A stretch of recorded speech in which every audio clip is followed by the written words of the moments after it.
ನಮಸ್ಕಾರ, ನನ್ನ ಹೆಸರು ಸರ್ವೇಶ.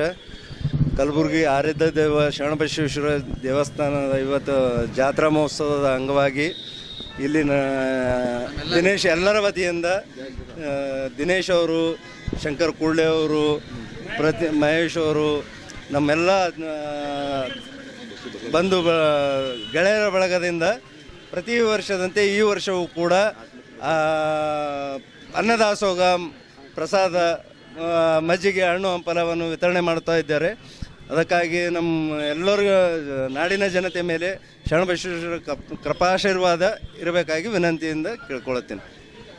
ಏನು ಸರ್, 9ನೇ ಪೀಠಾಧಿಪತಿಗಳಾದ ಚಿರಂಜೀವಿ ಶರಣಬಸಪ್ಪ ಅವರ ಆಶೀರ್ವಾದದಿಂದ ಇದು ನೆರವೇರಿಸ್ತಾರೆ. ನಾನು ಬಸವರಾಜ್ ಕುಂಬಾರ ಮಾತಾಡೋದು. ಪ್ರತಿಯೊಂದೇ ಈ ವರ್ಷವೂ ಶರಣಬಸವೇಶ್ವರ ಜಾತ್ರಾ ಮಹೋತ್ಸವದ ಅಂಗವಾಗಿ ಇದು ಹಣ್ಣು ಹಂಪಲ ಮತ್ತು ಕಾರ್ಯಕ್ರಮ ಮುಂದುವರ್ಸ್ಕೊಂಡಿದ್ದೀವಿ. ಶರಣಬಸವೇಶ್ವರ ಎಲ್ಲರಿಗೂ ಒಳ್ಳೇದು ಮಾಡಲಿ ಅಂತ ಕೇಳ್ಕೊ.